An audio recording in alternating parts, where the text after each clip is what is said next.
He let me pay the rent for 2 years, so I let the landlord meet his wife. He let me pay the rent for 2 years straight, then called me unstable when I asked him to contribute. Marcus and I lived in a sleek condo near Toronto Harbourfront. I worked 2 jobs and studied for my real estate license, while he played video games and said he'd eventually find work in music. I covered everything: rent, hydro, groceries, even his Uber bills. Every time I asked for help, he flipped it on me. "Why are you always keeping score?" he'd say. One day our landlord called me directly, something he never did. He said our rent had been late 2 months in a row. I froze. I always paid on time, so I checked the transfers, and that's when it hit me. Marcus had been paying his half by sending the money to himself. The rent had never left his account. I was furious, but I didn't scream. I invited the landlord for a chat. When he arrived, I welcomed him inside.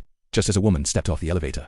"Hi, I'm looking for Marcus." She smiled. "I'm his wife." My heart didn't even race. I just turned to the landlord and said, "You two should meet." Marcus came out holding a smoothie and froze. His wife looked confused, then horrified. I handed her my binder of receipts and left them both standing there. I didn't say a word, but I left a note on the fridge. "You let me pay like a partner, so I exposed you like a stranger. Subscribe for more."